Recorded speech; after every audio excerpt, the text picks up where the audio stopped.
네, 방금 소개받은 한국은행 외자운용원 외운용팀의 서명국 팀장입니다.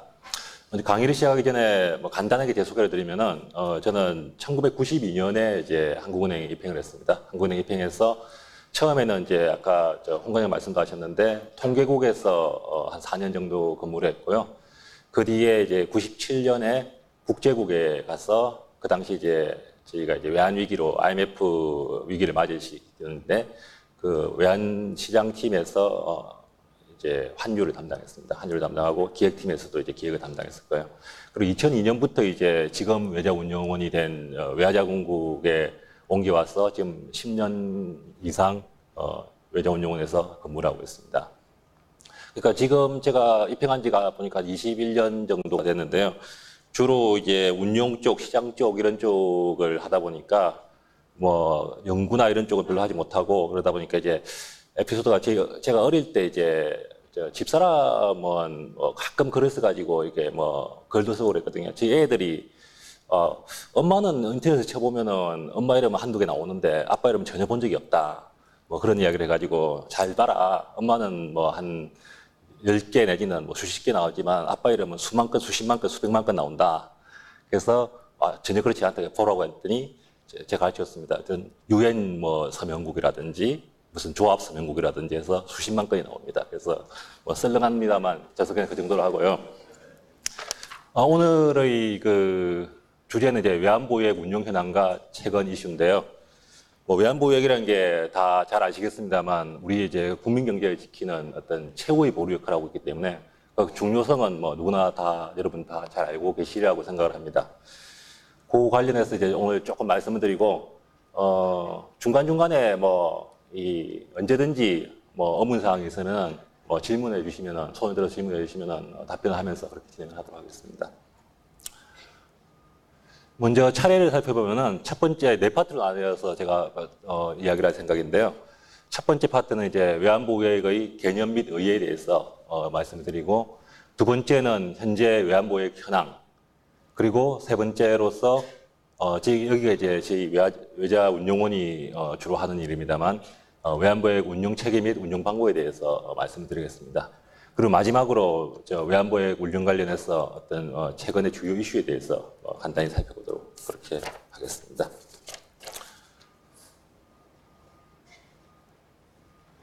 자, 첫 번째 외환보유액의 개념 및 이인데요. 여기 외환보유액의 정의라고 해서 첫 페이지 나와 있는데 한번 읽어보겠습니다. 외환보유액은 국제수지 불균형 보전을 위한 자금 조달, 시장 개입을 통한 외환시장의 불균형 조정 또는 기타의 목적을 위해 통화당국에 의해 적극적으로 통제 이용한 대외자산입니다. 이 대형을 보면 이제 빨간색이 되어 있는데 세 가지가 이제 키포인트가 되겠습니다. 첫 번째 이제 영어를 볼 때 대외자산, external asset으로 되어 있는데 국제수지를 할 때 들으신 분은 아마 충분히 들으셨겠습니다만 대외자산이라는 건 이제 비거주자가 에 대한 어떤 소유권 이런 걸 말합니다. 그러니까 국내 거주자에 대해서 우리가 가지고 있는 자산은 외환보유액에 잡히질 않습니다. 예를 들어서 저희가 과거에는 한 10몇 년 전 외환위기 이전에는 일부 이제 은행들한테도 자금을 외화자금을 빌려준 적이 있는데요. 국내 은행들한테.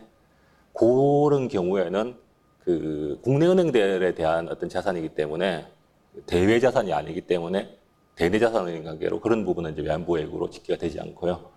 그 다음에 레디리 어베이러블이 굉장히 중요한데 어떤 외환보유의 목적에 맞추어서 언제든지 이제 이용이 가능해야 되는 겁니다. 그래서 이걸 자산을 부동산으로 브라질에 땅을 많이 갖고 있다든지 이러면은 어떤 위기가 났을 때 그 땅을 팔아서 살 사람 구하고 부동산 구하고 가격 협상하고 서류 만들고 이렇게 하다 보면은 하세월이 되기 때문에 위기에 대처할 수가 없습니다. 그래서 그런 자산들은 외환보유액에서 당연히 빠지게 되고요.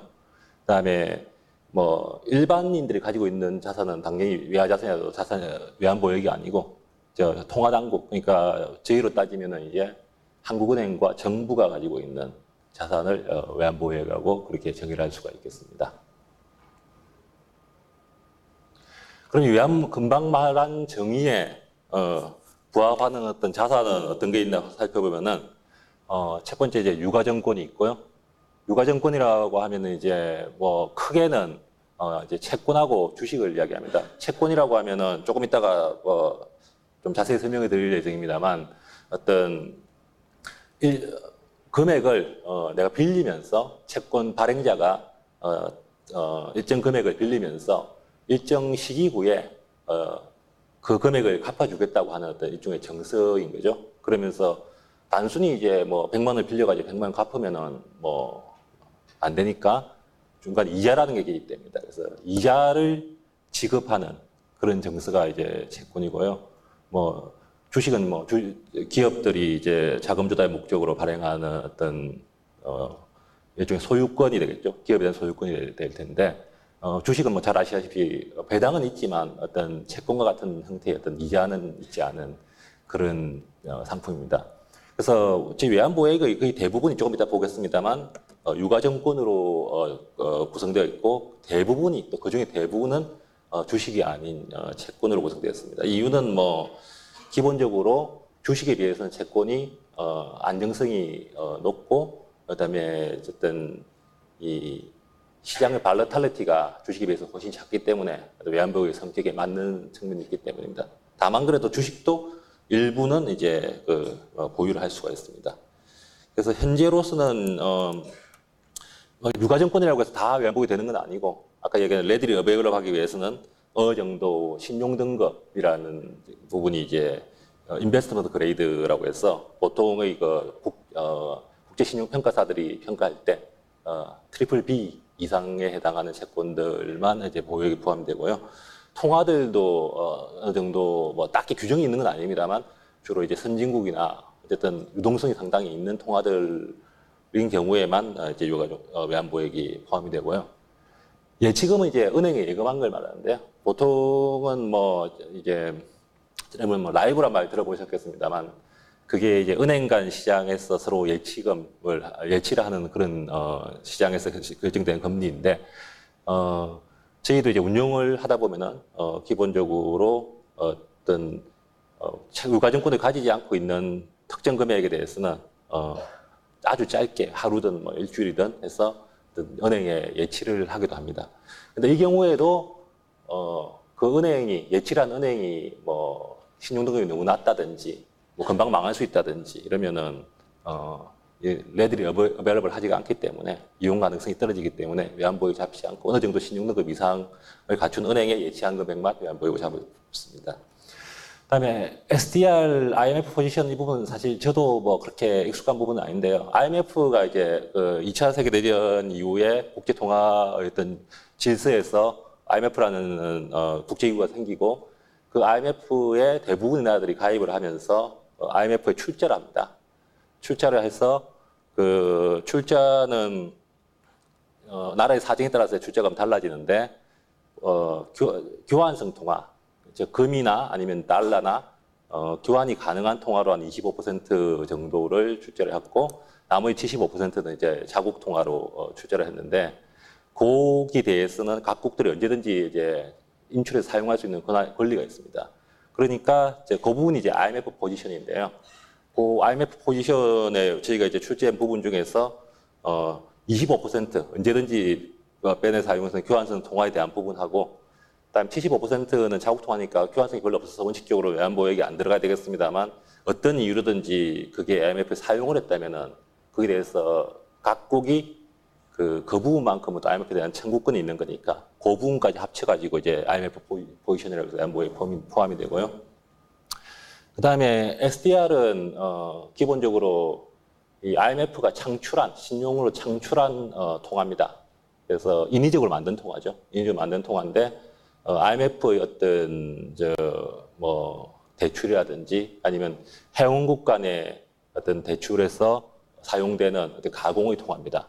환율은 뭐 시장에서 결정되는 건 아니고 주요 통화들의 어떤 비율로 인해 가지고 자동적으로 계산해서 결정을 하는데 우리가 97년에 외환위기 때 이제 IMF 융자를 받고 그러지 않았습니까?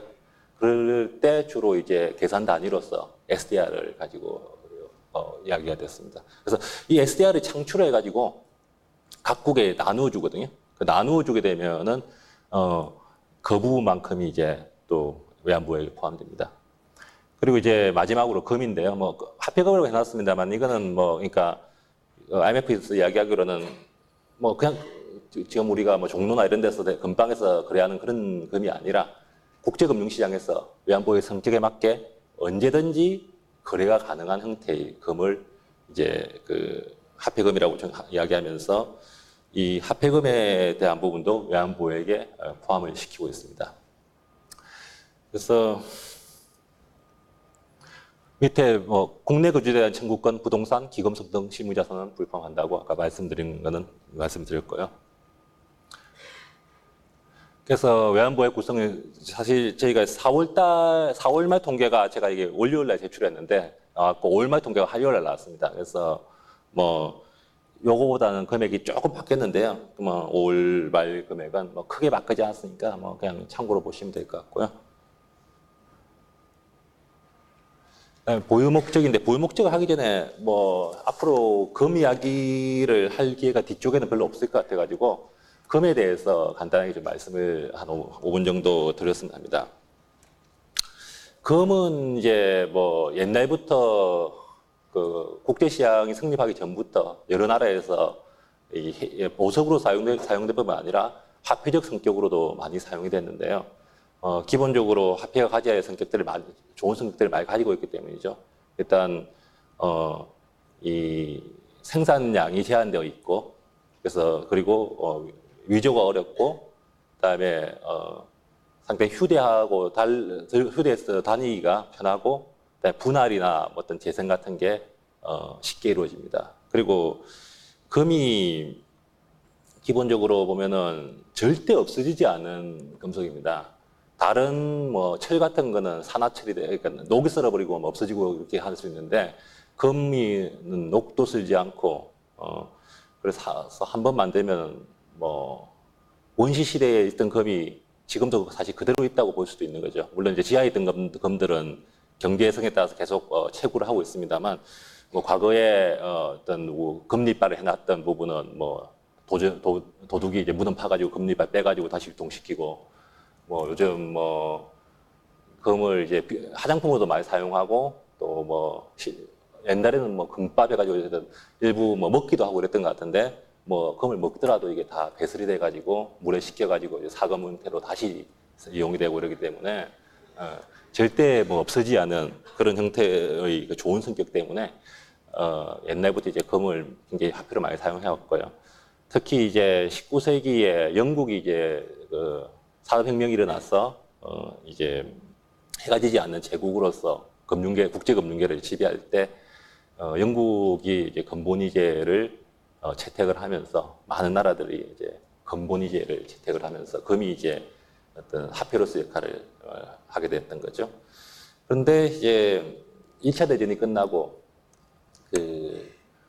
영국이 이제 힘이 많이 줄어들지 않습니까? 힘이 많이 줄어들고 이제 미국은 그 당시에 떠오르는 세력이었는데 영국은 어떤 세계를 지배할 만한 능력이 없었고 미국은 어떤 그럴 의도가 없는 상황에서 상당히 정강기라고 하는 공백기, 혼란기가 옵니다. 혼란기가 오면서 금본위제가 일시적으로 이제 좀 무리하게 영국이 1차 세계대전 이후에 금본위를 할 능력이 안 됨에도 불구하고 1차 세계대전 이전의 어떤 환율로 복귀를 하면서 이제 금본위제가 이제 무너지고 혼란기가 왔다가 2차 세계대전 이후에 이제 새로운 국제 통화 질서가 생기면서 일종의 이제 미국이 중심이 되는, 그래서 미국이 달러를 공급하고 미국의 달러가 금에 이게 고정되는 그런 시대가 있었죠. 그러다가 그마저도 이제 1970년대 들어가면서 프랑스라든지 이런 나라들이 국제수지 흑자를 많이 내면서 미국에 대해서 금 태안을 요구를 하고 내가 이 돈을 줄 테니까 금을 내놔라 이런 식으로 하다 보니까 미국이 가지고 있던 금이 좀 줄어들면서 닉슨 대통령이 금 태안 정지를 하면서 이제 그 브레튼 우즈 체제로 되어 있던 그 당시의 금본위제가 완전히 붕괴가 됩니다. 붕괴가 되고 1970년대부터는 이제 변동환율 제도로 완전히 세계가 돌았었는데요. 그러면서 금이 이제 화폐로서의 위상은 완전히 이론적으로는 사라졌다고 볼 수가 있습니다. 이론적으로는 사라졌다고 볼 수 있는데 그럼에도 불구하고 이제 금붕어제 했던 많은 선진국들이 어떤 외환보유의 형태로서 금을 이제 자국에 많이 가지고 있었고 그러면 또 화폐로서의 기능은 많이 사라졌지만 여전히 유동성이나 뭐 여러 가지 면에서 어떤 이게 외환보유액으로 성질에 맞는 자산을 역할했기 때문에 외환보유액에 들어왔는데요. 여러분 이제 금 가격 뭐 들어볼 때 한 온스당 몇 달러다 이런 말을 많이 들을 겁니다. 온스가 몇 그램인지 아세요? 네, 잘 모르시는데 1온스가 한 31.1g 정도 됩니다. 31.1g 정도가 되고 이게 금에서 말하는 트로이온스는 보통과 달리 트로이온스라고 그래가지고 보통 무게 단위로 사용한 온스는 한 28, 9g 제가 정확히 모르겠습니다만 인데 비해서 금 가격을 할 때 단위인 온스는 트로이온스라고 그래가지고 그거가 좀 무게 단위가 도량이 다릅니다만 뭐 금시장에서는 다 온스라고 그러면은 당연히 트로이온스를 이야기하는 걸로 이렇게 보시면 되고요.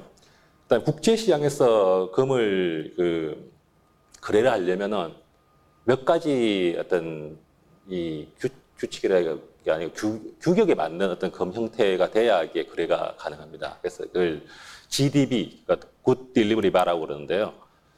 일단 뭐 여러 가지가 있습니다. 무게나 크기나 뭐 순도나 그다음에 재련업체나 이런 것들 어떤 조건을 충족해야만이 이제 되는데 무게 같은 경우는 이제 350에서 430온스 정도 되고요. 뭐 크기는 조금 달라도 됩니다만 한 요 정도 뭐 몇십 센치 정도, 20cm 정도 되고요. 그다음에 순도는 이제 99.5% 이상, 99.5% 이상이라야 되고 바가 그다음에 영국이 이제 금시장의 세계적인 가장 큰 중요한 금시장인데 영국의 LBMA라고 해서 런던 불리형 마켓 어소시에이션이라는 데서 인정하는 어떤 정년업체가 정년을 해서 마크를 찍은 그런 금에 한해서 이제 국제시장에서 쉽게 통용이 되고 있습니다.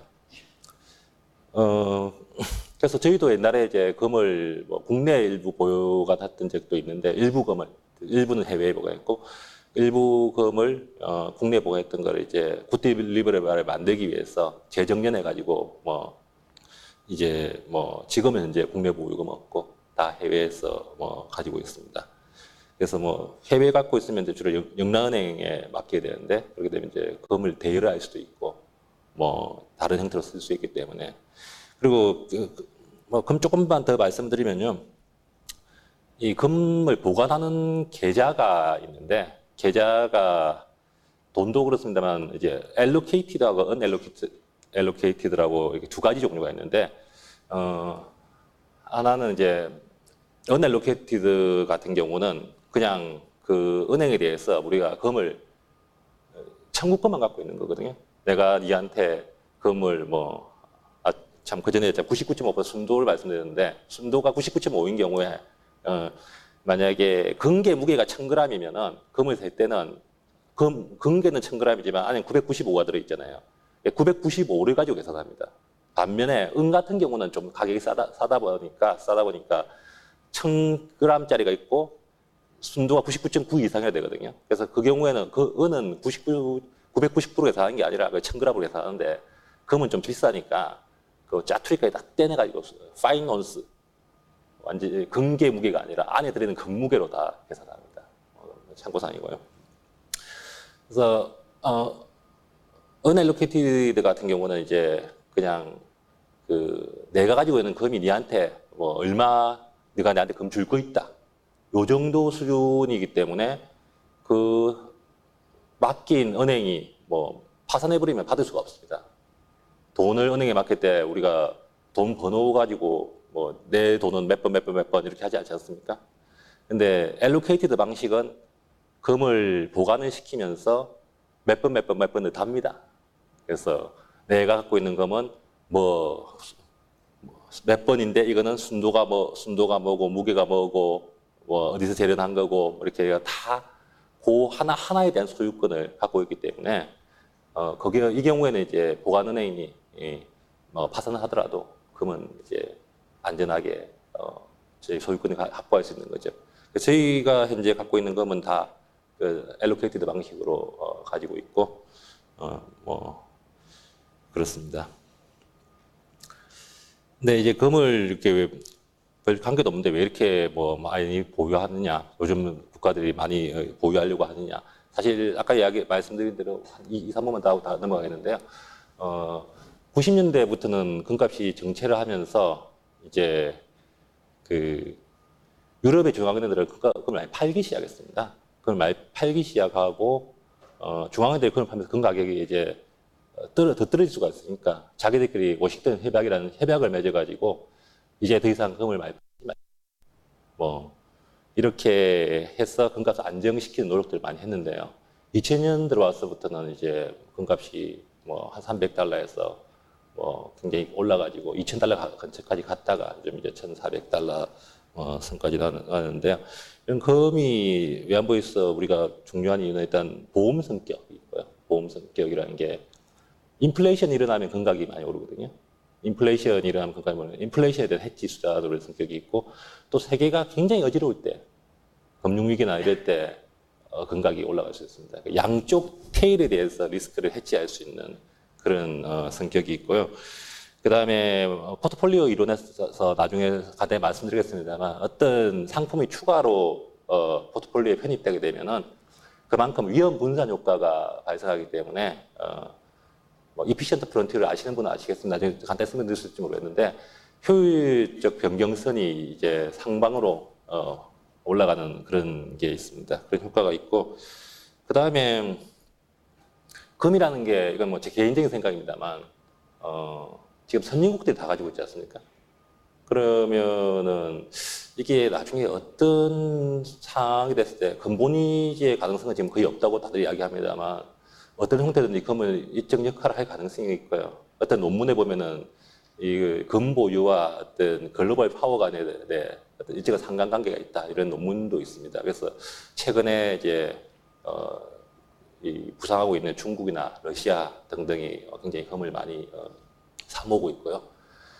IMF 때 우리가 이제 금모으기 운동을 해가지고 어떤 해외에도 많이 놀라게 하고 우리의 어떤 모습을 보여줬는데 그 당시에 금을 우리가 많이 모아서 어떤 일부를 이제 팔라스 달러로 외환보유액을 확충을 했는데 그 모습이 세계로 반영이 많이 됐지 않습니까? 그러니까 뭐 제가 들은 이야기인데 독일에 계시는 어떤 분한테 들은 이야기인데 독일에 계시는 분이 자기 옆집에 이제 한스라는 친구가 살고 있는데 이 친구가 그 모습을 보더니 이 나라는 절대 안 망하겠다.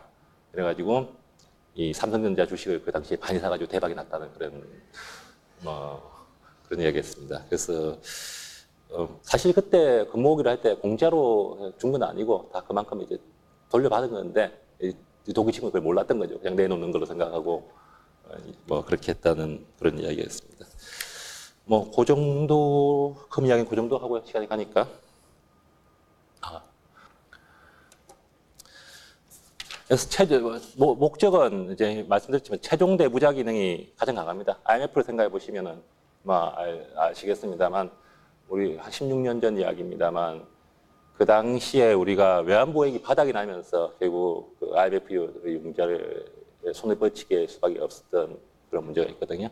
물론 이제 그 당시 국가가 직접적인 부채를 짓다기보다는 저희 은행들이 대부분 이제 단기 부채들이 많은데 그게 롤오버가 안 되니까 은행이 망하는 게 어떤 어떤 국가 기능을 결정적인 역할을 하는 은행이 망할 경우에 뭐 디폴트가 마찬가지이기 때문에 국가 디폴트가 마찬가지이기 때문에 그 부분을 이제 메꿔주는 과정에서 외환보유 급속히 소진이 되고 그렇게 해서 이제 저희가 IMF 위기를 맞았는데 사실 IMF 위기를 이제 해고해 보면은 그 96년까지는 뭐 전반적으로 세계 경제도 좋고 저희도 이제 뭐 잘 나가다가 96년에 이제 반도체 가격이 반값이 반토막이 나면서 경상수지가 급격히 마이너스 200억 달러 이상 적자를 기록을 했고 기본적으로 그 당시에 어떤 일이 있었냐면 기업들이 부채가 굉장히 많습니다. 부채 비율 400% 이상을 되는데 이 부채를 국내에서는 자본 조달이 잘 안 되니까 해외에서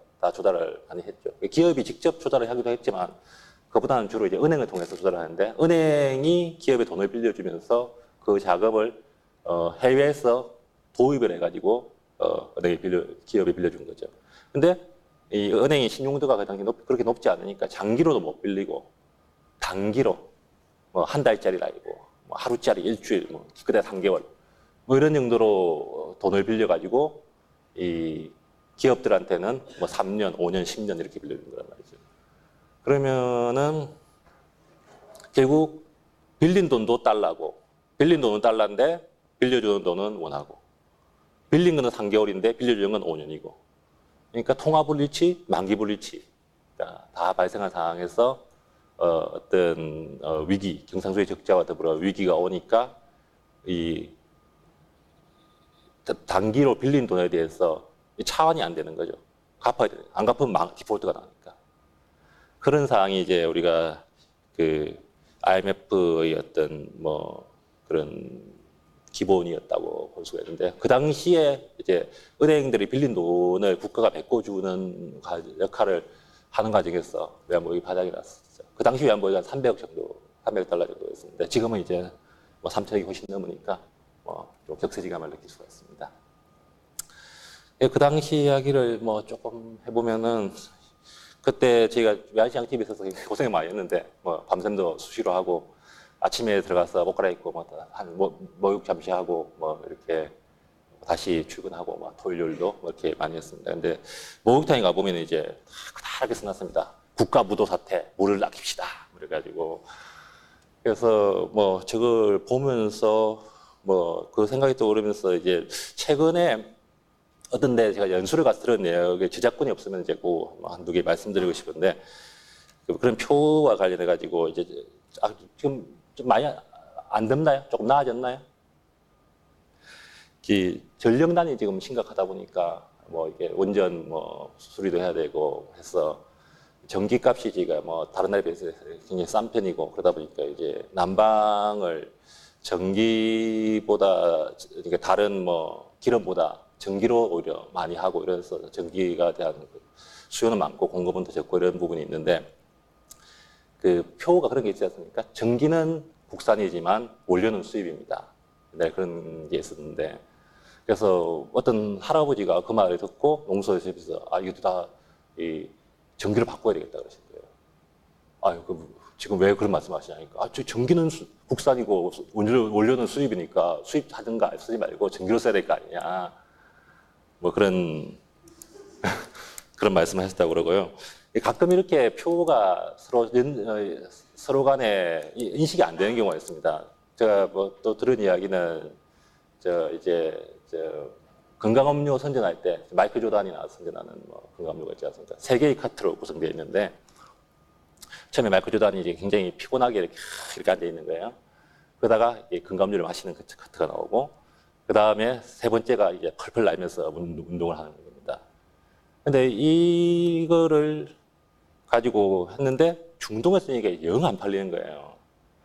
그래서 왜 그럴까 논의 조사해 봤더니 뭐 중동은 그림이나 글을 이쪽으로 읽는 게 아니고 이쪽으로 읽는 겁니다. 그래서 펄펄 나던 사람이 그 건강음료 먹고 나서 갑자기 기가 죽으니까 누가 사 먹겠느냐는 뭐 그런 말도 있었다는데 하나도 안 웃습니다.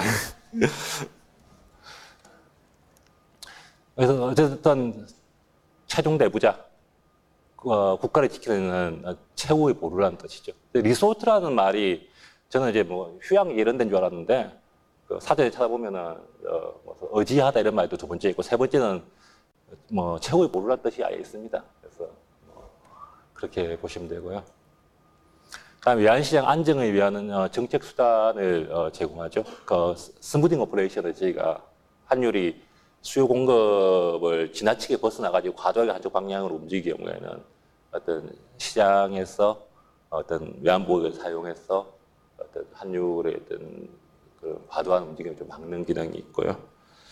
그다음에 뭐 국부의 관리 보조는 사실 외환보유액도 뭐 역할이 맞습니다만 이제 요즘 국부 펀드들 뭐 노르웨이 같은 경우는 이제 석유 기금들이 한 3천 달러 이상 되는데요. 그 관리를 기본적으로 그 관리 목적이 어떤 국부의 세대 간 이전입니다. 그래서 지금 석유 나가지고 다 이게 부가 쌓였지만 우리 후손들 뭘 먹고 살았냐?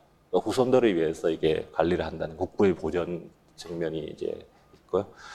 그다음에 국가 신인도 유지 및 개선, 금융위 가능성 방지는 뭐 사실 채용 내부자도 관리해야 됩니다만 뭐 기본적으로 외환보유액이 많으면은 이 나라를 망하지 않겠구나 뭐 이런 생각이 드니까 이 기본적으로 우리 스프레드나 신용 등급이 올라가는데 상당히 중요한 역할을 하고요.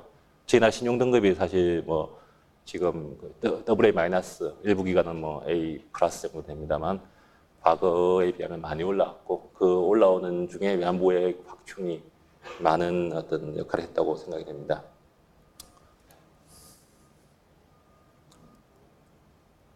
운용의 특징을 보면은 기본적으로 비상시에 나가야 되는 자산이기 때문에 유동성하고 안전성이 절실하게 요구됩니다. 그래서 이게 아까 말씀드린 대로 유동성과 안전성이 없는 자산에는 기본적으로 투자를 할 수가 없습니다.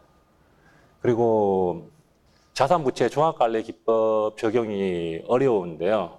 기본적으로 이 금융기관들은 ALM을 적용을 합니다. 그래서 아까 뭐 IMF 때 이게 불일치가 났다고는 하지만 이 기본적으로는 통화를 자산과 부채를 일치시키고 그다음에 자산과 부채의 어떤 듀레이션을 일치를 시키면서 이미나이제이션이라고 뭐 그렇게 용어를 표현하는 것 같은데 그렇게 면역화를 해서 어떤 시장 충격이 있을 때 자산 부채의 가치가 같이 변동함에 따라 가지고 이걸 할 수가 있는데 외환보유액이라는 부분은 일단 키커런시 나라가 아닌 경우에는 저희 같은 나라인 경우에는 보유액은 뭐 외화로 되어 있고 뭐 부채는 원화로 되어 있다 보니까 기본적으로 ALM을 적용하는데 좀 한계가 있습니다. 그렇다고 해서 이거를 뭐 스왑을 해가지고 하자면 그 자체가 시장 개입이 되기 때문에 어떤 정책적 목적에 맞지가 않고요. 그다음에 외환보유액을 보유하고 있는 게 우리만 갖고 있는 게 아니라 항상 남들이 많이 보고 있습니다. 외환보유액을 옛날에 요즘은 조금 덜해졌습니다만 외환보유액을 가지고 있으면은 이게 뭐 외환시장에 과도하게 개입해가지고 환율을 낮추려는 의도가 아니냐 이런 식으로 미국에서 재무부에서 보고서 같은 거를 이제 나라별로 뭐 내기도 하고요. 그리고 이게 요즘은 이제 외환보유액이 국가별로 많이 늘다 보니까 어떤 위기 시에 외환보유액을 운용하는 기관이 민간산업기관과 마찬가지로 대응을 하게 되면은 어떤 사이클의 진폭을 크게 할 수가 있습니다. 그래서 금융위기, 2008년 금융위기 때도 중앙은행들이 일부 갖고 있던 비국채 자산, 뭐 정부기관채라든지 뭐 레포라든지 어떤 뭐 이런 회사채라든지 이런 부분들을 많이 팔면서 우리 시장을 뭐 조금 더 불안하게 하는 요소로 작용했다. 뭐 이런 비판도 일부 있고요. 그다음에 그 중국이나 외환보유액 어쨌든 신흥국들 외환보유액이 굉장히 늘어나면서 결국 보유액이 는다는 거는 수출이 많이 됐다는 거고 수출 수입이 많이 됐다는 거고 그 반대편은 미국의 어떤 경상수지 적자가 있지 않습니까? 그래서 지금은 이 주제가 많이 줄어들었습니다만 몇 년 전까지만 하더라도 글로벌 임밸런스라는 어떤 그런 주제로 인해 가지고 미국과 중국 간에 상당히 설전이 오고 하는 그래서 뭐 미국 측에서는 중국이 너무 보유액을 많이 쌓아가지고 그 보유액을 다 미국의 채권으로 갖고 있다 보니까 이 미국의 시장이 금리가 올라야 됨에도 불구하고 중국 사람들이 채권을 많이 사다 보니까 금리가 오르지 못하고 그에 의한 부작용으로 어떤 금융위기의 어떤 하나의 원인이 되었다. 뭐 그렇게 주장하고 중국은 뭐 그게 아니라 너희가 뭐 기본적으로 경상수지 적자를 너무 지속해서 그런 거니까 뭐 그런 뭐 이야기도 있었는데 아무튼 그런 식으로 외환보유액의 규모라든지 운용에 있어서 상당히 모니터링 대상이 되고 있습니다. 그다음 현황을 살펴보면요. 전 세계 외환보유액은 2000년에 2조 달러에서 2012년에 약 뭐 11조 가까이 뭐 증가를 했습니다. 선진국보다 신흥시장국 및 뭐 개발도상의 외환보유액 크게 증가했는데요. 뭐 2000년 비교해서 보면은 선진국은 한 1.2에서 3.67 정도 되고 신흥국은 그 당시 0.7이었는데 2012년 말에 보면 한 7.2 정도 됩니다. 7.2 정도 돼서 신흥국이 거의 전가분의 대부분이 차지하고 있고 여기에 중국이 있습니다.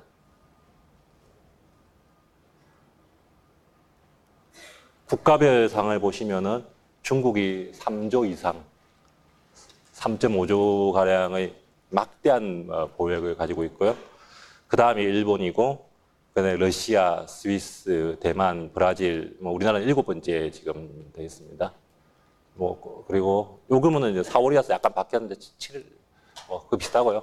홍콩, 인도, 싱가포르 여기 보면은 거의 뭐 일본, 스위스 빼고는 우리나라가 사실 어떤 경우는 신흥국이라고 어떤 경우는 선진국이라고 그러고 하니까 뭐 정치가 좀 애매한데 많은 경우에 이제 선진국으로 지표로도 들어가긴 합니다만 그냥 크게 아직까지 이야기할 때 신흥국으로 분류도 많이 됩니다. 어쨌든 뭐 완벽한 의미의 선진국은 일본, 스위스 정도를 제외하면 대부분 신흥국들이 외환보액을 많이 가지고 있는 걸 볼 수 있습니다. 외환보액의 통화 구성을 보면은 이게 IMF 자료인데요. 이 기본적으로 달러가 한 60% 정도 되고요. 유로가 한 25%, 나머지 뭐 조금씩 있는데 최근에 이제 IMF가 이 통계를 내면서 이 오스트레일리아 달러, 뭐 보통 시장에서 오지라고 그러고요.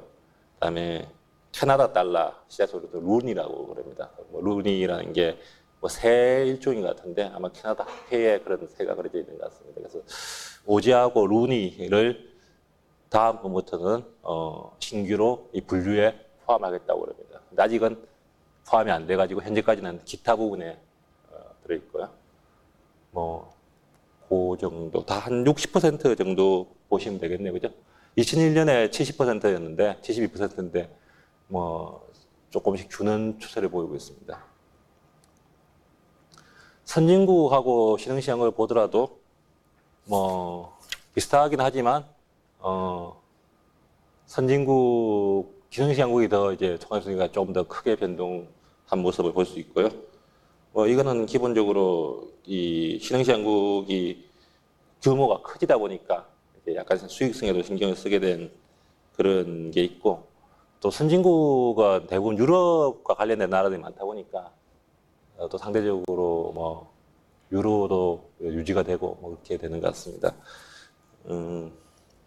다만 이 통계에서는 중국이 포함이 안 되어 있습니다. 중국이 IMF에 자기들 그 통화 구성에 보고를 안 하기 때문에 중국이나 몇 나라 보고 안 하들 빼고 만든 통계라서 뭐 약간 왜곡은 있을 수가 있습니다.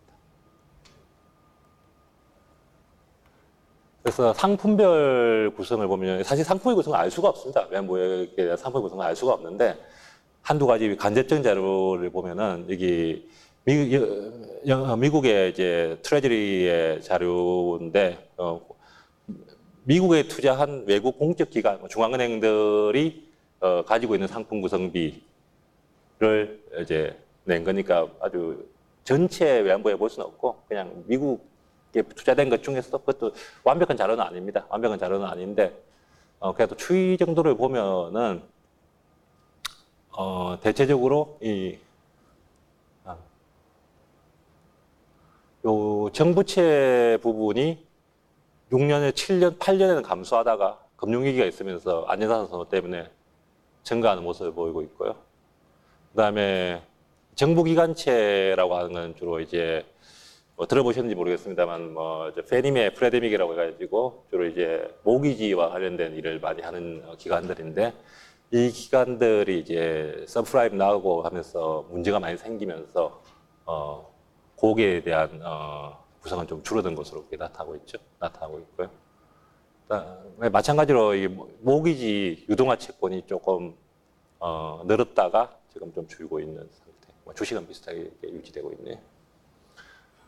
비슷한 간접적인 통계를 보면 UBS에서 그냥 중앙은행에 물어본 건데 지금 뭐 투자하고 있느냐, 뭐 투자 물어본 건데 뭐 국제기구가 발행한 채권이나 아니면 국가 사브린 채권, 그다음에 에이전시 채권, 카버드 본드 채권까지는 여기 보면은 거의 한, 뭐, 12%? 요 정도까지는 옛날에도 투자를 많이 했었는데, 거의 투자가 없었죠. 그죠? 주식은 뭐 없었고, MBS 2%. 뭐 이 정도였는데, 요즘은 이렇게 좀 다양화가 된 걸 보실 수가 있습니다. 설문조사니까 뭐 크게 그건 아닙니다만. 우리나라를 보면은, 뭐, 이 97년하고 이제 28년에 외환보유액이 많이 줄고요. 그 외에는 전반적으로 좀 늘고 있습니다. 지금 3,281억 달러, 7억 달러가 한산 때문에 5월 말에 조금 줄었는데. 그다음에 저희도 이제 저희 통화 구성은 뭐 미달러가 한 57.3% 정도 작년 말에 되고요. 약간 뭐 비중이 몇 프로 줄었으면, 몇 퍼센트 줄었습니다만 크게 보면 60% 정도를 유지하고 있다. 그렇게 보시면 될 것 같고요. 가지고 있는 거는 이제 예치금, 정부채, 정부기관채, 회사채, 자산유동화채, 주식 등에 투자하고 있습니다. 2009년에는 2008년 위하여도 대규모 배가하였던 부채를 제외한 안전자산 비중을 확대했고, 2009년 이후로 뒤에 보시면은 정부채 비중이 이렇게 좀 줄었다가 다시 이렇게 좀 느는 뭐 그렇고요. 그 다음에 정부기관채는 좀 줄었죠.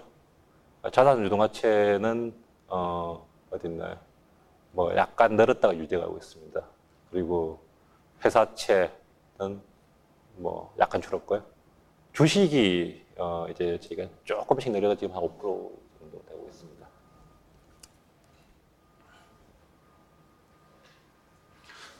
외환보유 운영 체계의 운영 방법을 하기 전에 채권에 대해서 한 5분 정도 말씀을 드리고 그 다음에 한 10분 쉬도록 하겠습니다. 기본적으로 외환보유액이 다 채권으로 구성되어 있다 보니까 채권에 관한 이야기를 조금만 드릴게요. 한 5분 정도. 채권의 가격은 기본적으로 모든 금융자산의 가격이 그러하듯이 어떤 현금 흐름의 현재 가치입니다. 그래서 미래에 발생한 현금 흐름을 현재로 당겼을 때 현재 가치가 얼마 되느냐, 이게 채권 가격인 거거든요. 그럼 어떻게 당기느냐가 문제지 않습니까?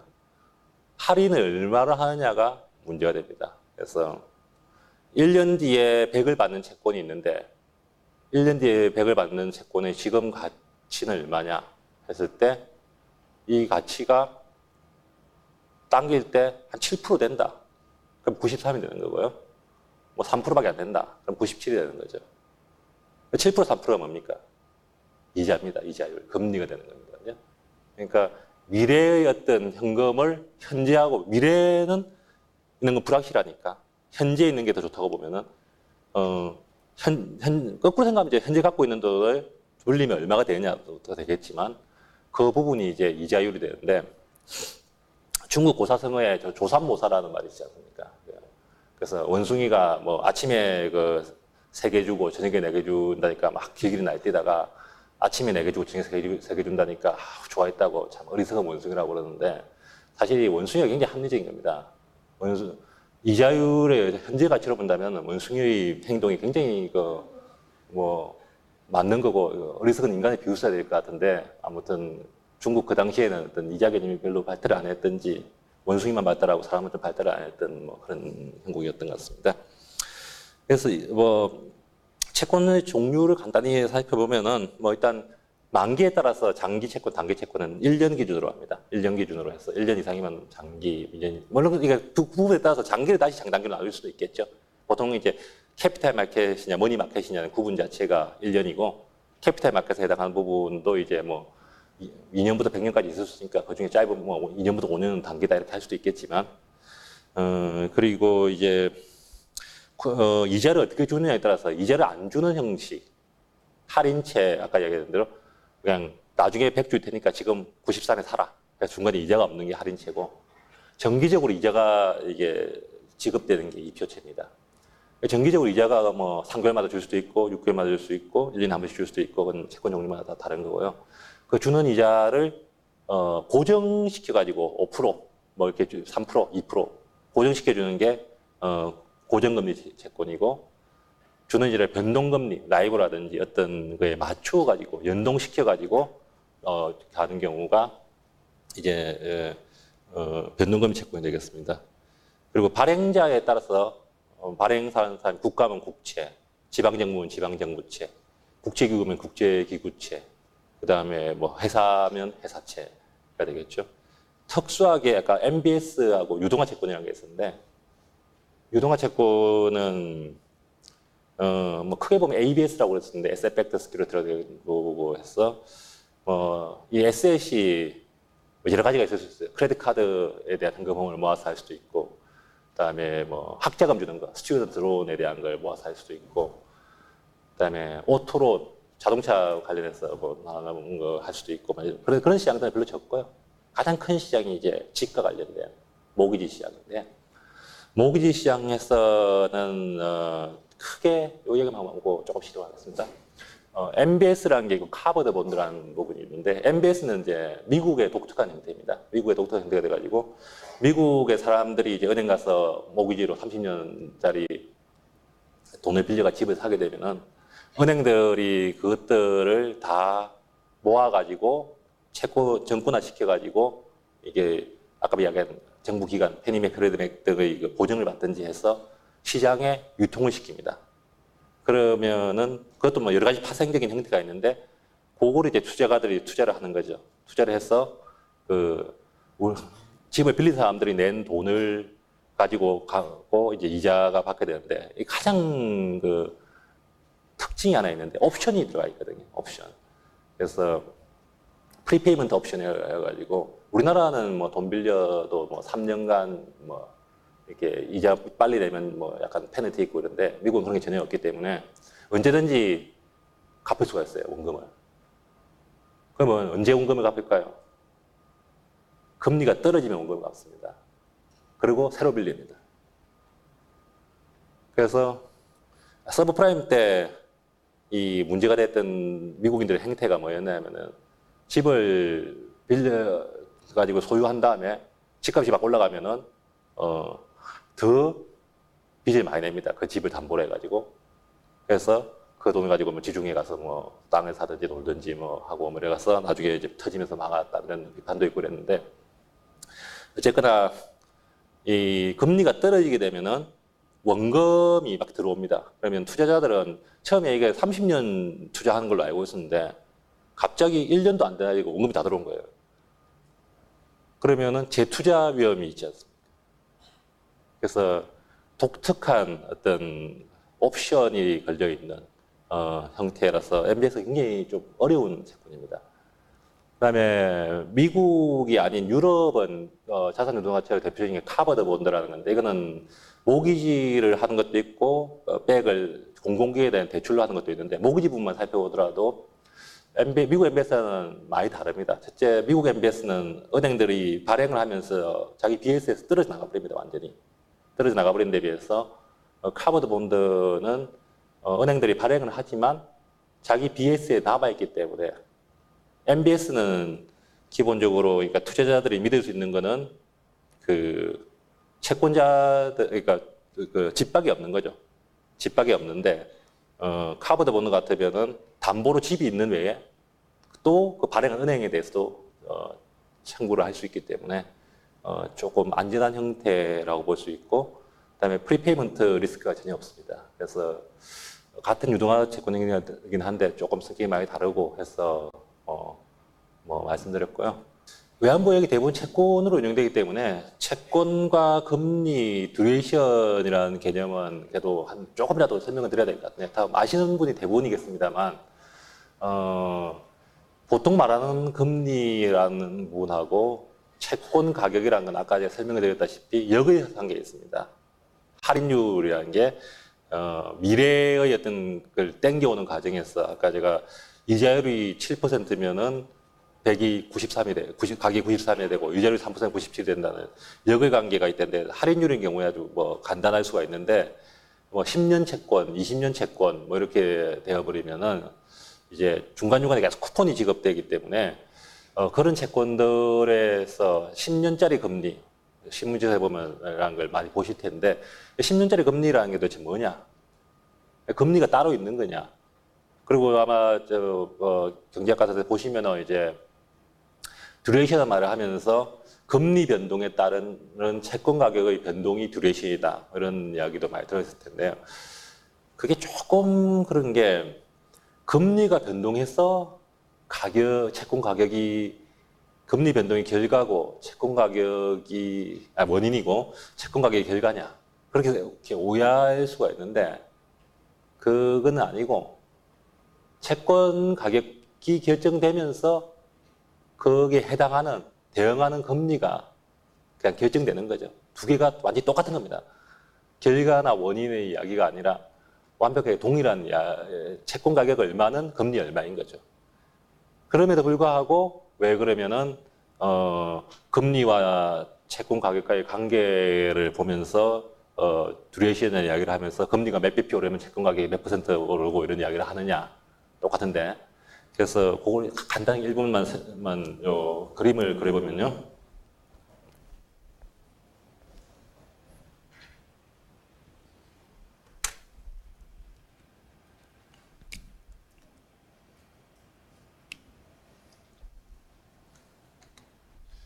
여기 기본적으로 가격, 채권 가격이고 금리, 거기에 해당하는 금리라고 하면은 관계가 역의상관계가 있습니다. 역의상관계가 있는데 단순히 역이 아니라 원점에 대해서 볼록한 형태, 볼록성의 상관관계가 있습니다.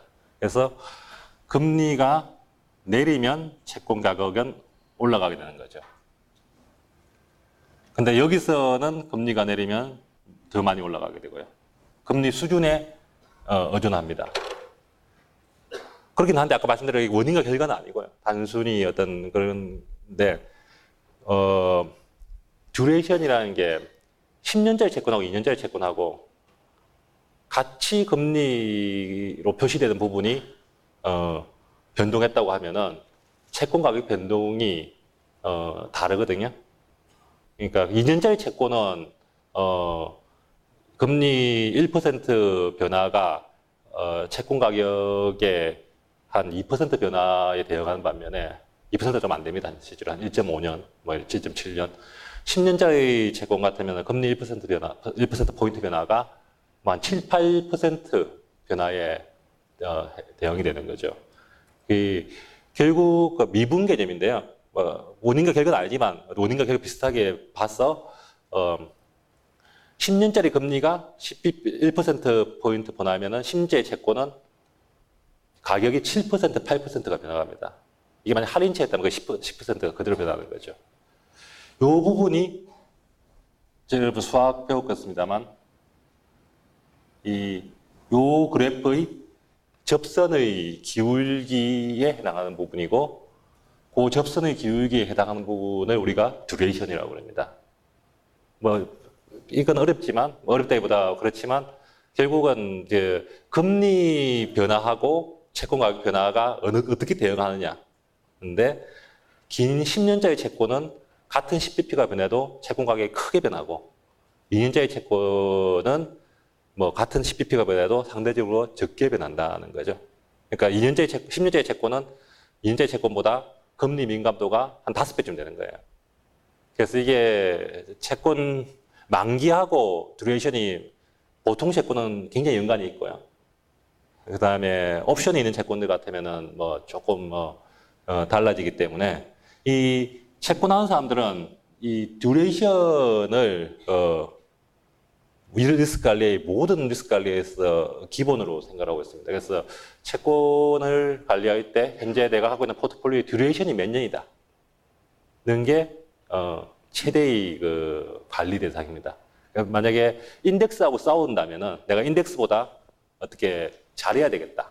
이런 맨데이트를 받은 경우에는 인덱스 듀레이션이 3년이면은 내가 3년 듀레이션을 가져가면은 금리가 어떻게 변해도 위험이 별로 안 큰 거죠. 근데 인덱스 듀레이션이 3년인데 나는 3.5년을 가져가는 거예요. 그건 뭘 말하는 거냐면은 금리가 떨어지면은 채권 가격이 오르잖아요. 그러니까 금리가 떨어지게 되면은 인덱스는 금리가 1%포인트 떨어지면은 인덱스는 3% 오르는데 나는 3.5%가 오르는 겁니다. 그러니까 이득을 보는 거죠. 근데 만약에 반대로 금리가 올라가게 되면은 인덱스는 3%밖에 손해가 안 나는데 나는 3.5% 손해가 나는 거죠. 그러니까 결국 채권 하는 사람들은 듀레이션 관리가 가장 중요한 게 되고요. 그 외에 이제 컨벡시티나 뭐 이런 이게 정말 조금 다르고 채권 보면은 이 조금 더 크지 않습니까? 기울기보다 실제는 거죠. 이만큼 더 크지 않습니까? 그 부분이 이제 컨벡시티에 해당하는 부분인데 뭐 그거까지는 몰라더라도 어쨌거나 금리 민감도에 해당하는 듀레이션 관리가 채권 포트폴리오에서의 가장 기본이다. 그 정도는 아셔야 될 것 같고요.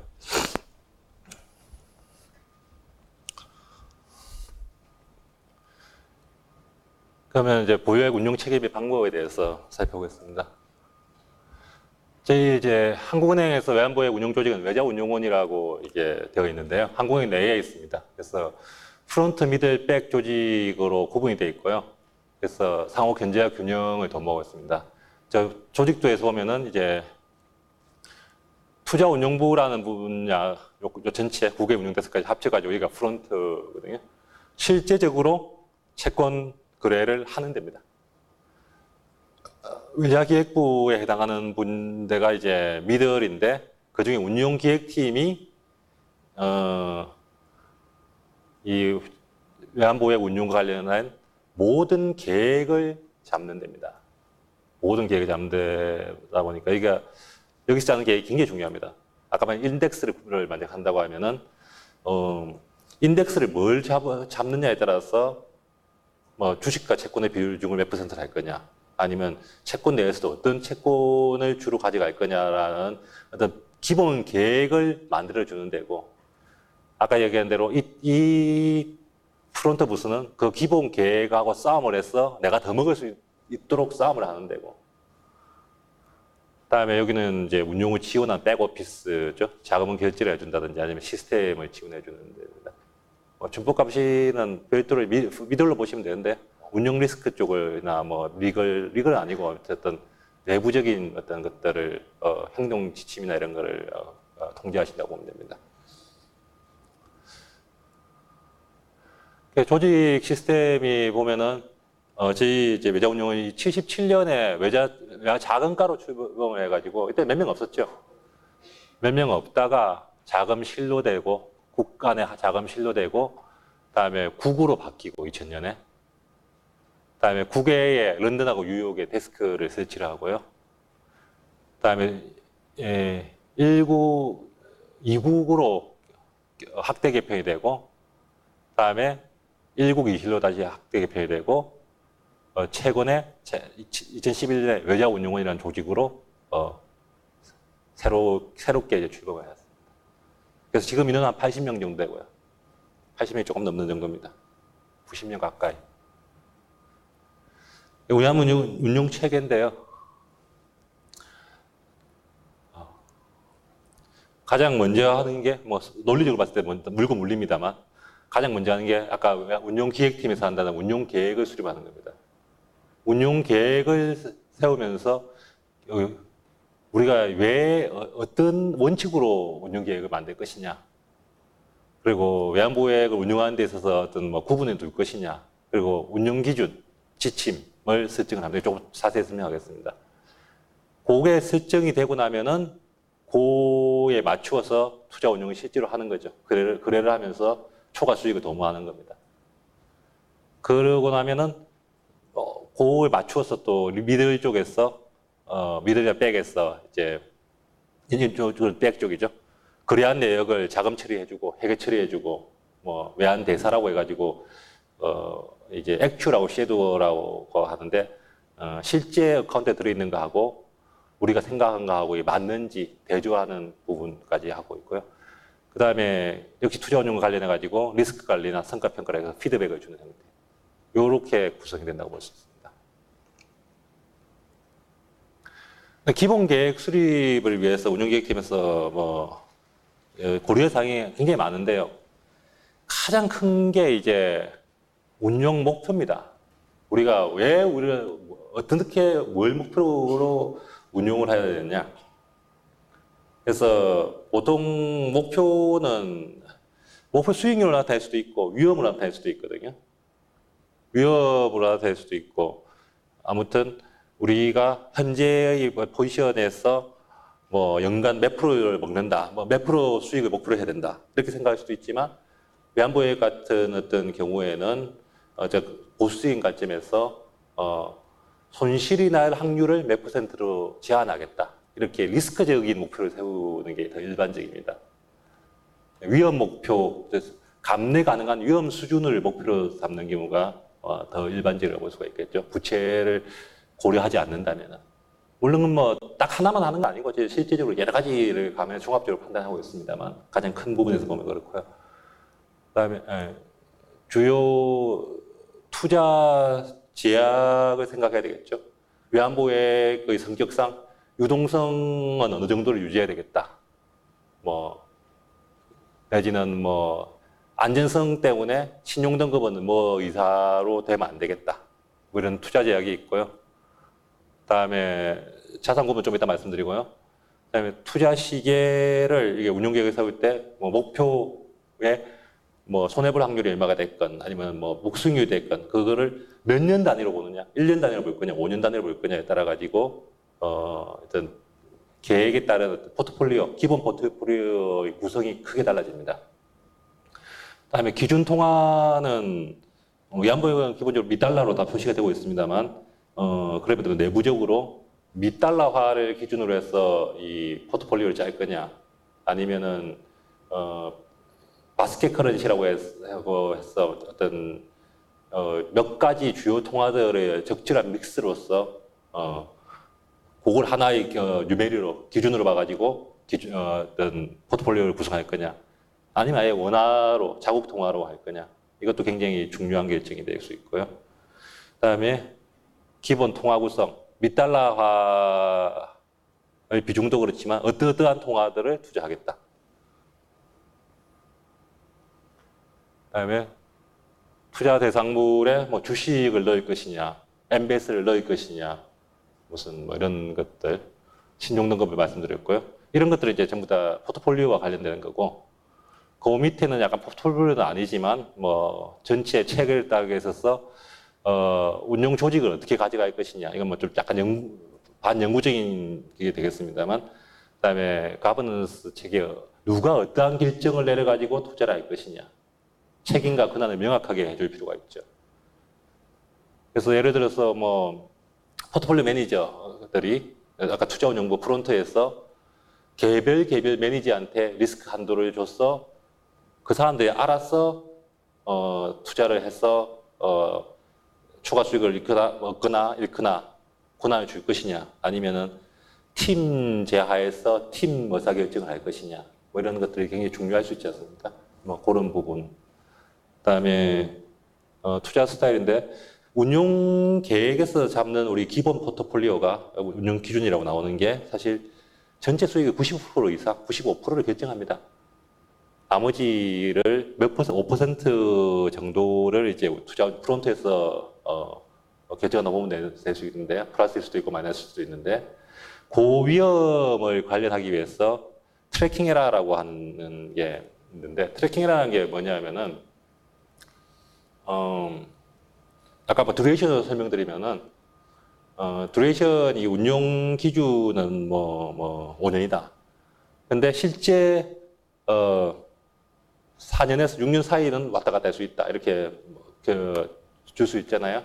근데 실제 해보다 보니까 뭐 어떤 포지션을 잡았는데 뭐 4.5년을 잡았어요. 4.5년을 잡았는데 그를 과거의 어떤 3개월이 됐건 1년이 됐건 그 과거의 움직임으로 볼 때 이 포지션하고 운용기준 포지션하고는 이 수익률이 어느 정도 차이가 난다는 걸 이제 표준 편차의 개념으로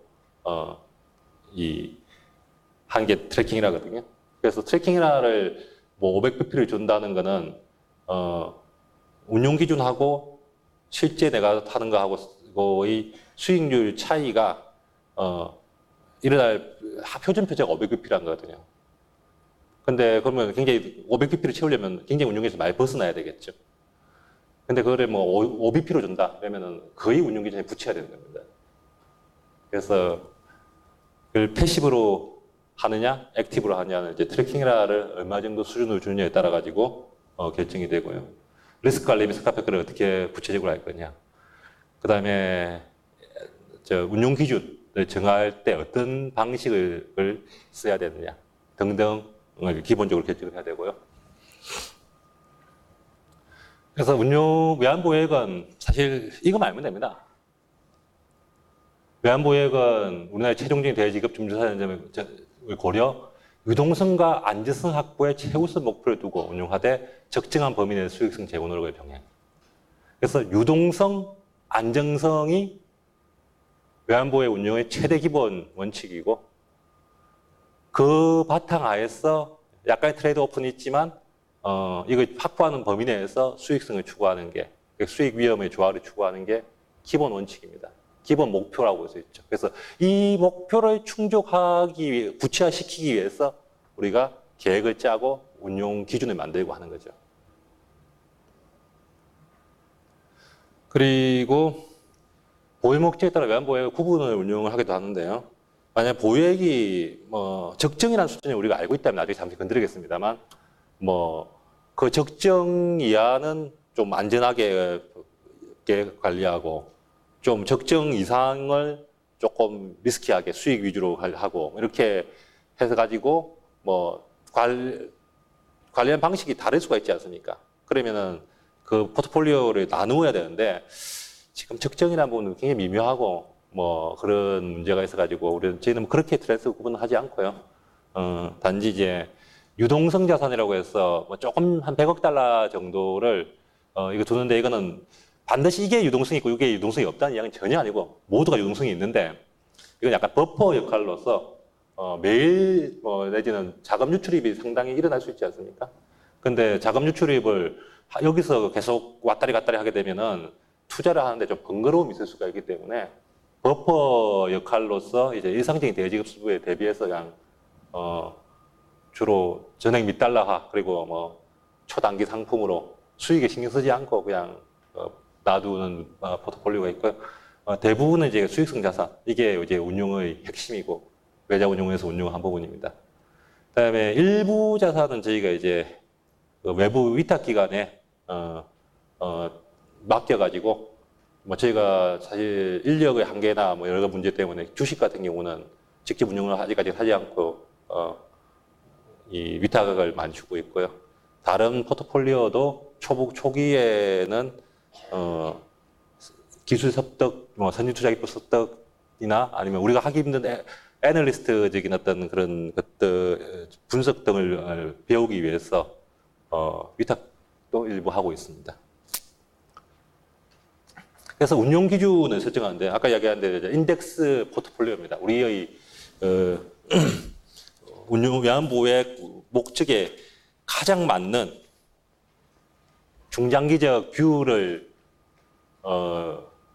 목적에도 맞고, 그다음에 어떤 중장기적인 뷰에도 맞는 그러한 기본이 되는 포트폴리오를 만드는 거죠.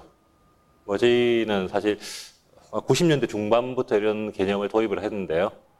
그래서 투자 목적의 달성과 대한 실현 가능성이 높도록 구체적으로 설정해야 됩니다. 그래서 채권은 가장 많이 쓰는 바클레스 캐피탈 글로벌 에그리게이트 인덱스, 주식은 MSCI를 기본으로 하되 이걸 그대로 쓰는 게 아니고, 이거를 이제 저희 목적에 맞게 카스터마이즈를 해가지고 상품별로 미달러 미정부채는 몇 퍼센트, 유로 정부채는 몇 퍼센트, MBS는 몇 퍼센트, 이렇게 또 듀레이션은 몇 년, 이렇게 다 채권으로 구성된 인덱스를 저희가 카스터마이즈해서 만들게 됩니다.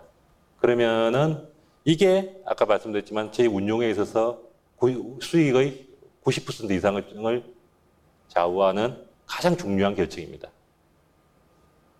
그러면 이게 만들어지고 나면은 여기 따라서 포트폴리오 매니저들은 그 포지션 그대로 가게 되면은 중립 포지션이 되는 거죠. 이걸 기반으로 삼아서 포트폴리오 매니저들, 투자운용부는 운용을 하게 되고요. 그래서 이 위험 수준 평가나 관리를 할 때도 요게 기준이 되는 거죠. 아까 말씀드렸듯이 예를 들어서 뭐 듀레이션이 몇 년이면은 그게 기본으로 해서 상하 몇 %를 준다든지 그 이상은 못 벗어난다든지 뭐 이런 리스크 관리의 기준이 되는 거고, 그다음에 운용 담당자의 성과를 상대적으로 평가하는 잣대가 되는 거죠. 그건 아까 제가 듀레이션 하면서 말씀드렸다시피 운용 기준과 투자 운용은 싸우고 있다, 이렇게 보시면 되겠습니다.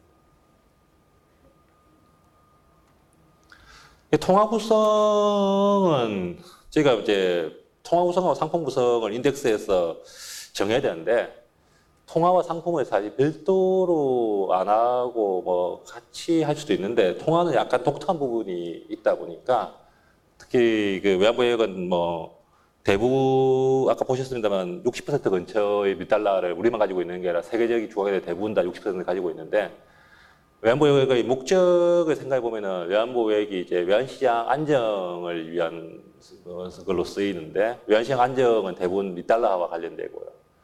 그 다음에 랜드 오브 라스트 리소트의 기능을 본다 하더라도 우리가 정상 직업, 그러니까 수입을 하거나 뭐 돈을 지불하는 경우가 결제 통화가 대부분 $1가 많습니다. 그리고 외채도 $1가 어느 정도를 차지하고 있죠. 그러다 보니까 목적에 맞춰 볼 때 $1 비중은 어느 정도가 있어야 되는 부분이 있고요. 단순히 어떤 수익성에 의해 가지고 통화 구성을 이렇게 정할 수 없는 그런 부분이 있기 때문에 통화구성은 또 별도로 한번 몇 차례에 걸쳐서 반영을 하게 됩니다. 처음에 이렇게 생각을 하고 또 상품을 합쳐서도 뭐 하고 이렇게 되는데, 그래서 퍼펙트 모델인 게 금방 이야기한 그런 거죠. 우리나라의 대외 채무, 정상기업 통화 비중, 그다음에 전 세계 채권 시장의 통화 구성은 이제 그 통화의 유동성을 보기 위해서 주로 채권으로 투자한다고 하면은 어느 채권이 유동성이 있느냐, 유동성의 채권이 뭐 $1가 제일 많죠. 당연히 한 30%, 40%. 요즘은 아니고 일본이 많긴 합니다만 뭐 어쨌든 기본이 $1 하고요. 외국의 중앙은행 통화 구성, 요 네 가지 요소를 적절히 감안을 해서 기본 통화 구성을 생각을 하고, 여기에다가 중장기적인 환율을 전망을 물론 반영을 해서 어떤 적절히 수정을 해서 결정을 합니다. 다음에 상품 구성은 결국 이제 뭐 채권이냐 주식이냐, 채권 내에서 어떤 상품을 어떤 채권을 얼마만큼 가져가느냐, 이게 이제 수익의 가장 결정적인 부분이기 때문에 여기에 대해서 이제 굉장히 많은 리소스를 투입을 해가지고 뭐 연구를 하고 있는데요. 연구를 하고 결정을 하고 정책적 판단도 하고 있는데, 여러 가지 방법을 사용합니다. 여러 가지 방법을 사용한 결과 종합적으로 어쨌든 제 금통위까지 올라가서 이제 결제를 받아서 뭐 저희 마음대로 하는 건 아니고 굉장히 중요한 결정이기 때문에 이게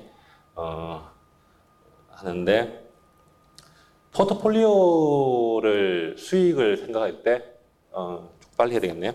포트폴리오 수익을 생각할 때 바구니에 하나에 담지 말자 마라, 이렇게 이야기도 여러분 뭐 들어보셨겠지만, 이 투자 다양화가 될수록 그러니까 위험은 분산 효과는 상대적으로 크게 나타나게 됩니다. 그래서 되도록이면은 다양화를 시키는 게 좋긴 한데, 그렇게 했을 때 포트폴리오의 위험은 뭐가 결정하느냐? 상품 간의 코릴레이션이 또 반영이 되는 거죠, 그죠? 어떤 상품이 오를 때 어떤 상품은 떨어지는 경향이 있더라, 과거를 해보니까. 자기 자신의 어떤 위험을 보통 이제 표준편차나 분산으로 변동률로 나타내는데, 그것뿐만이 아니라 다른 상품과의 콜레이션이 있기 때문에 다른 상품과 콜레이션이 1이 아니면은 기본적으로 위험은 조금 감소하는 효과가 있다, 뭐 이렇게 볼 수가 있는데요. 아무튼 이 상품 구성을 하는 방법은 뭐 굉장히 복잡하고 여러 가지 고려사항이 많습니다만, 가장 쉬운 방법이라고 생각해 보면요,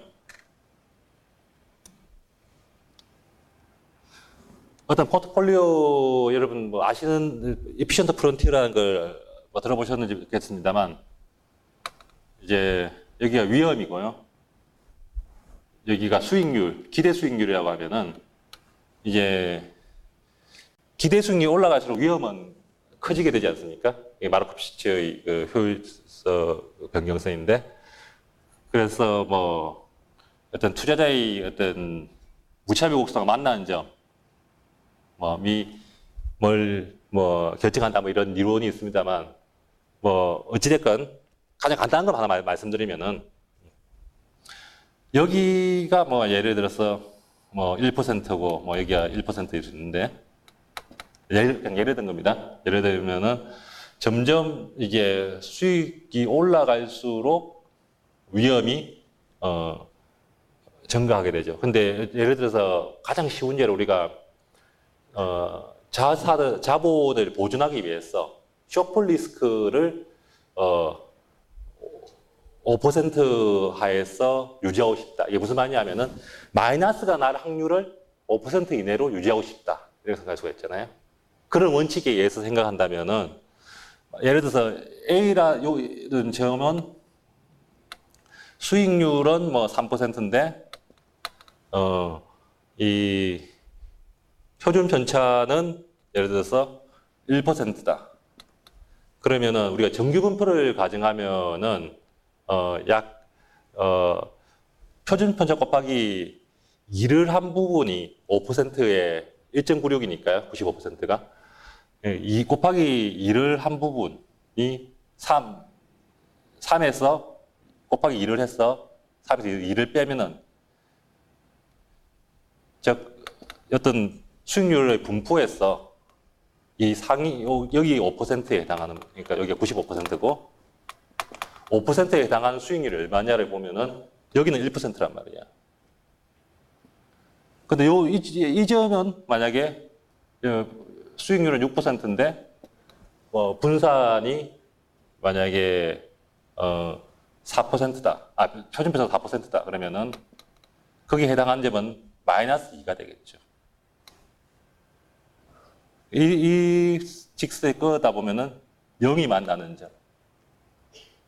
즉, 요 점이 0%가 되는 포트폴리오를 이렇게 구성할 수가 있는 거죠. 그러니까 한 예니까 뭐 이게 꼭 이런 방법을 써야 되는 건 아닌데, 그러니까 수익과 위험을 아주 적절히 잘 생각을 해서 툴을, 여러 가지 툴을 사용을 하고 있다는 걸 말씀드립니다. 그래서 기본이 이제 그 평균 분산 모형인데, 평균 분산 모형이 금방 말씀드린 건데, 그게 뭐 나름대로 한계가 있기 때문에 사실 이 미론이 발달할 때는 기본적으로 이제 여러 통 분산 효과를 노리고 그걸 했는데, 실제 이게 몇몇 상품에 저런 식으로 계산하면 몇몇 상품에 10개 상품을 대상으로 했는데 두세 개 상품에만 배분이 되고 뭐 7개에는 배분이 안 되는 좀 모순되는 결과가 기술적으로는 발생을 하기도 하고요. 그다음에 기대 수익률에 대해서 저 배분 방식이 워낙 민감하기 때문에 어떤 상품의 기대 수익률을 얼마나 잡느냐에 따라 가지고 너무너무 민감하게 변하는 문제가 있습니다. 그래서 기대 수익률을 추측하는 문제가 또 기술적으로 있고요. 상관관계도, 상품 상관관계도 일정하다고 가정을 하는데 금융위기 이후에 상관관계가 상당히 낮다, 음의 상관관계가 있어서 분산 효과가 높다고 생각되는 것들이 다 같은 방향으로 움직이는 경우가 나타나기 때문에 이런 한계들이 있습니다. 또 마지막 한계는 블랙스완이라고 들어보셨겠지만 그 테일 리스크가 발생을 하면서 어떤 정규 분포에서 보지 못하는 아주 마이너스 수익률이 큰 폭의 마이너스 수익률이 날 수 있기 때문에 저런 식의 그게 한계가 있고요. 그래서 요즘은 이제 기대 수익률은 고려하지 말고 리스크 수준만 가지고 리스크만 골고루 배분하자. 리스크 패러티라는 이론도 또 개발이 되고 있고, 그게 아니라 상품 간의 상관관계는 기본적으로 불안정하고, 우리가 저런 모형을 쓸 때는 상품의 수익률이 아니라 리스크 팩터의 수익률을 고려해야 된다 해서 리스크 팩터 모형도 발달하고 있습니다. 무슨 얘기냐면 채권 같은 경우에 예를 들어서 뭐 회사채다. 그러면은 뭐 회사채는 회사채 금리는 크게 보면은 정부채 금리 플러스 스프레드거든요. 근데 회사채의 수익률은 정부채 금리와 회사채 금리 양계가 섞여가지고 나오는데, 회사채라는 거는 상품은 하나지만 리스크 팩터를 보면은 어떻게 보면 두 가지 리스크 팩터를 갖고 있는 거다. 정부채라 금리에 해당하는 리스크와 그 스프레드에 대한 리스크가 있다고 해서 그 두 가지를 나누어서 따로 떼가지고 리스크 팩터에 대해서 이제 그런 식으로 접근하기도 합니다. 시간이 많이 차서 빨리 넘어가겠습니다. 그래서 운용 지치 기준을 정하고 그에 맞추어서 신용등급이라든지 뭐 변동 허용 범위들을 이렇게 주게 됩니다. 그리고 이제 투자 전략을 투자운용부에서 수립을 하는데요. 기본적으로 아까 말씀드렸다시피 운용 기준을 비트하기 위해서 다시 어떤 상품은 그 범위 내에서 얼마를 가져가고 하는 등의 그 자산 배분을 다시 조정을 하고요. 듀레이션 조정하고, 그다음에 일드 커브라는 거는 채권의 만기에 따라서 이 곡선인데 어떤 경우에는 2년짜리가 많이 떨어지고 어떤 경우에는 10년짜리가 많이 떨어지고 할 수가 있지 않습니까? 그걸 잘 예측해서 해야 된다는 거. 그다음에 저희가 뭐 RP나 정권 대여도 하고 있고요. 그다음에 리스크 관리는 시장 리스크, 신용 리스크, 유동성 리스크, 운영 리스크로 나누어 가지고 리스크 관리팀에서 실시를 하고 있습니다. 그리고 다 기본적으로는 운용 기준에 의해서 그걸 지키는 거고요.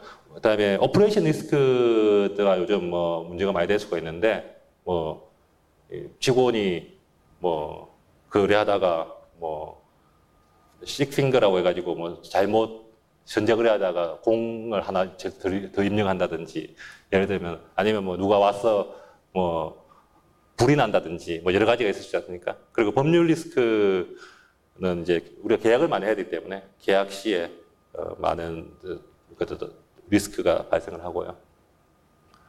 그리고 시간이 좀 넘어갔는데 거래를 할 때 하나만 말씀드리면요. 거래를 할 때 거래의 5요소라고 있습니다. 채권이나 뭐 FX 같은 경우에는 뭐냐면은 기본적으로 거래 같은 경우에 5가지가 있어야 되거든요. 첫째는 거래 대상물, 채권 종류가 뭐냐, 뭐 내지는 뭐 두 번째는 살 거냐 팔 거냐, 세 번째는 금액이 얼마냐, 액면금액으로 금액이 얼마냐, 네 번째는 결제일이 얼마냐, 마지막 5번째 가격이죠. 그래서 우리가 거래를 할 때 어떻게 합니까? 전화로 할 수도 있고 전자거래를 할 수도 있는데 말하는 사람이 4가지를 제시하면은 상대편 딜러가 가격을 제시합니다. 그러면은 다운을 하든지 나싱을 하든지. 워낙 순간적으로 열리기 때문에 오래 끌고 있어도 뭐 잘 안 됩니다. 단지 이제 살 거냐 팔 거냐는 원웨이인 경우는 살 거냐 팔 거냐 우리가 이야기할 수도 있는데 FX 시장 같은 경우는 투웨이로 하기 때문에 살 거냐 팔 거냐 없이 3개를 이야기하면은 반대편이 가격을 2개 제시하는 경우도 있습니다. 컨벤션으로. 그럼 그 중에 하나를 찍는 거죠. 뭐 그 정도고요. 성과 평가를 하는데 평가 손익을 포함한 총 수익을 기준으로 절대 수익률과 운용 대비 수익률을 매일 평가를 하고요. 그다음 위험 조정 성과도 별도로 산출하고 성과를 낳은 요인별로 분해를 해가지고 퍼포먼스 어트리뷰션을 수행하기도 합니다. 그리고 이제 자금 결제나 회계 처리를 이제 투자운용부에서 한 거래 결과를 서로 간에 백오피스 간에 컨펌을 하고 스위프트를 통해 가지고 그걸 보내야만이 자금이 실제 움직이고 채권이 실제 움직이고 주식이 실제 움직이면서 거래가 종결이 됩니다. 그러기 위해서는 전산 시스템이 굉장히 중요하고요. 다음에 한 5분 정도 말씀을 드리겠네요. 외환부 외국 운용 관련 주요 이슈인데 최근에 금리가 세계적으로 워낙 많이 떨어져 가지고 굉장히 저금리가 됐습니다. 그래서 지금 이제 뭐 미국의 양적 완화가 종료가 되니 많이 하면서 뭐 다시 조금 오래 조짐을 보이고 있습니다만 크게 보면은 지난 30년간 지속되었던 채권 시장의 골든 피리어드가 완전히 종결되는 시점이 와 있다고 볼 수 있습니다. 그렇다면 이때까지는 사실 채권은 가격이 떨어져야 듀레이션만큼 그러니까 금리가 떨어져야 듀레이션만큼 가격이 올라서 캐피탈 게인이 생기는 건데 기본적으로 금리가 높아야 높을 때는 이자도 먹고 떨어지면서 캐피탈 게인도 먹고 하면서 몇십 년간 잘 먹어왔습니다. 여기서부터는 이자도 낮고 오르게 되면 캐피탈 로스가 납니다. 그래서 근본적인 어떤 시장 전체의 어떤 패러다임이 이때까지 채권은 투자하면 그냥 먹는다는 식의 투자에서 상당히 이제 좀 딜레마에 빠져 있는 그런 상황이라고 보시면 되겠습니다. 그리고 안전자산이 굉장히 더 줄었습니다. 옛날에는 뭐 정부 채무는 다 안전하다 이렇게 볼 수가 있었는데 지금 금융위기 이후에 미국도 S&P 기준으로 A 플러스고요. 영국은 피치 기준으로 여기 S&P만 있기 때문에 피치 기준으로 AA 플러스입니다. 프랑스도 AA 플러스, 일본, 이태리는 BBB 플러스, 스페인도 BBB 뭐 이 정도이기 때문에 그래서 그나마 뭐 올라와서 그런 건데 참 정부채라고 해서 믿을 수도 없고 옛날 같으면은 금융기관채들도 뭐 몇십 년 전 같으면은 우리가 이런 많이 들었던 뭐 시티니 UBS니 뭐 특징 걸 말하는 건 아닙니다만 웬만한 기관들은 상당히 트리플 A 기관이었는데 지금은 싱글 A, 뭐 트리플 B 뭐 그 이하 이렇습니다. 그러니까 회사채도 그렇고 안전자산이 많이 줄었습니다. 신흥국 그러다 보니까 이제 어디에 투자할 거냐? 결국은 이제 신흥시장이 선진국의 대안으로 떠오르고 있고요. 신흥시장이 제가 중국 투자도 하고 있습니다만 향후에 다른 지역도 검토를 해봐야 되는데 이머징 국가가 성장률이나 일단 펀더멘털이 좋고 과거에는 어떤 이게 벌러틀리티가 워낙 커서 문제가 많이 됐습니다만 지금은 외환보유 확충이라든지 구조적 변화가 많이 일어나서 과거보다는 어떤 투자 여건이 좋아진 거 아닌가 뭐 그렇게 일반적으로 평가를 하고 있기 때문에 여기에 대해서도 이제 신중하게 접근해야 되고요. 그다음에 금융위기 이후에 거래 상대방 위험이 크게 증가했습니다. 그래서 얘네를 다 믿고 할 수가 있었는데 지금은 뭐 거래를 했다가 돈을 뛸 수가 있기 때문에 이 부분을 거래 상대방 위험을 크게 관리해야 될 필요성이 전개했습니다. 채권 같은 경우는 이제 채권하고 돈이 딱 매치돼야만 결제가 되는 DVP 방식이기 때문에 뭐 이런 식으로 하면 괜찮습니다만 외환거래 같은 경우는 서로 돈을 주고받는 시점이 다르기 때문에 그걸 보증하는 방식으로 이제 CLS 방식이라는 게 있고요. 그다음에 기타 파생 거래를 할 때는 어쨌든 크레딧 스포트 은엑스라든지 아니면 중앙청소서를 이용하는 방법을 하면은 이제 거래 상대방 리스크를 조금 줄일 수는 있겠죠. 아무튼 현재로서는 크게 정대한 상황이고요.